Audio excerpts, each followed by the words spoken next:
and thank you for clicking on BitLook. Today we'll be taking a look at The Forest, which is a survival horror game being released in early access on Steam for $15.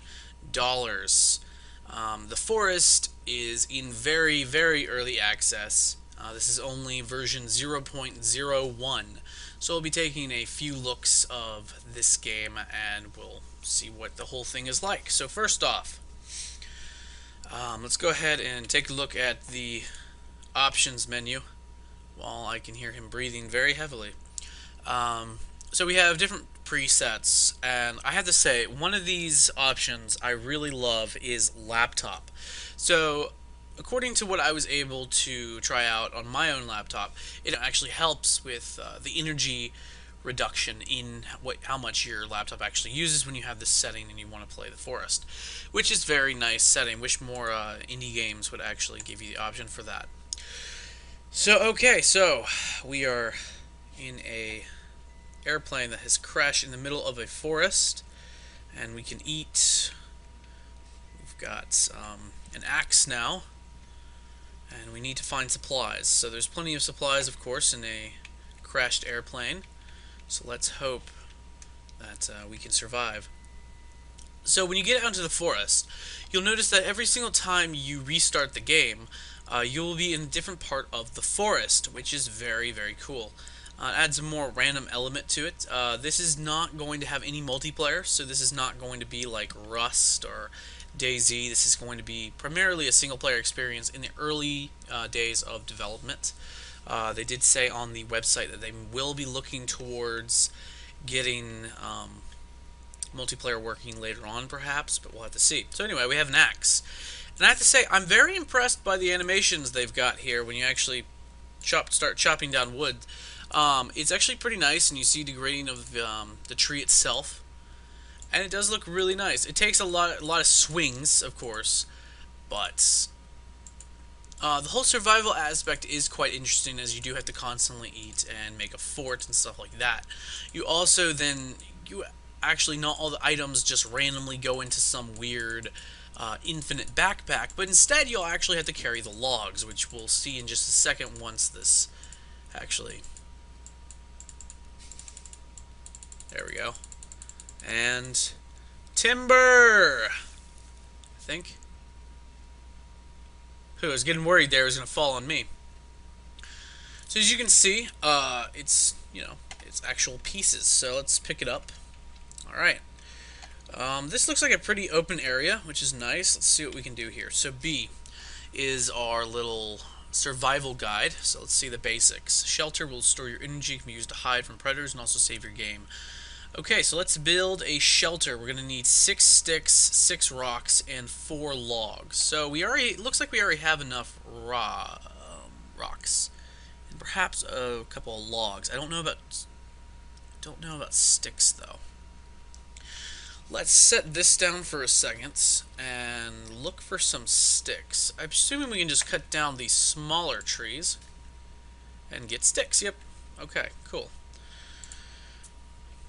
So there is a survival aspect in the game, and as you saw at the very beginning of this video, we have a bit of a tribal community that we're going to have to deal with.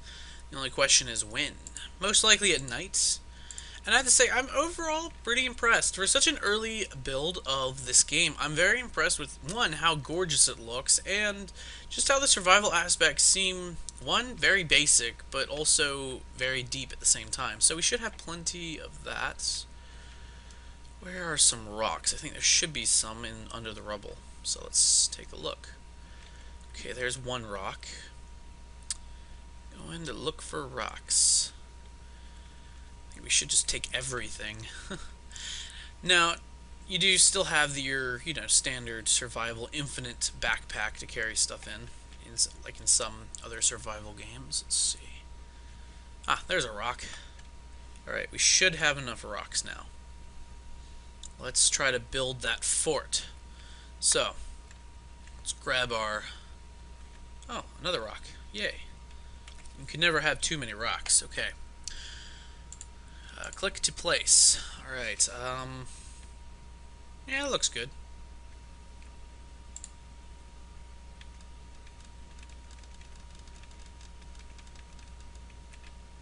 Okay, so now we just bring the...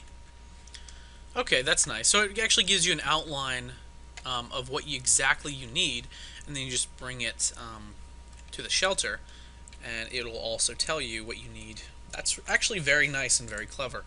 Wish more survival games would actually do that. Alright, so let's cut down more logs. Okay, it's falling. Oh crap, oh crap, oh crap. That was close.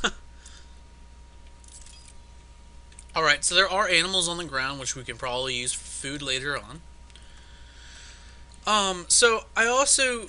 There's, of course, one very important aspect of the game that should be addressed. Since this isn't early access, there is a very major part of the game that is not actually finished, and seems to be a very bad bug right now. That would be... There is no way to save your game.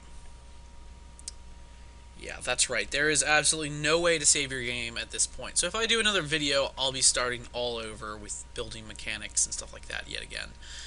And I think that's really a deal breaker right now for a lot of people, and I can definitely see why. It's, I mean, you put, lots of time and effort into designing your fort, and then, oh, you find out, oh, well, that's great. I'll have to restart the entire game. And I can definitely relate to that, because I didn't actually know you couldn't save until after I put in some considerable time into this. So overall, right now, The Forest seems like it's going to be a really good survival game. It's just really the only comes down to question is how long until the next release. Thankfully, at the very beginning of when you start the game, it has a countdown timer to when the next development build will be released to the public. And that's really, really nice. So now let's go ahead and sleep. Trying to sleep again. So yeah, of course we can't, we can't actually save, which is sad. But overall, I think we all have to agree that it's been a rather interesting experience. Though The Forest is rather nice, and right now I'd recommend that keep this on your radar. And once they fix the saving issues, I think this might be a good, considerable purchase early on. I would like to see some cooperative multiplayer, maybe perhaps in the future, but that's wishful thinking. But you never know what will happen since this is such early in development. So thanks again for taking a look at BitLook. We'll be taking a look at some other early access titles in the near future. So again, thanks for watching.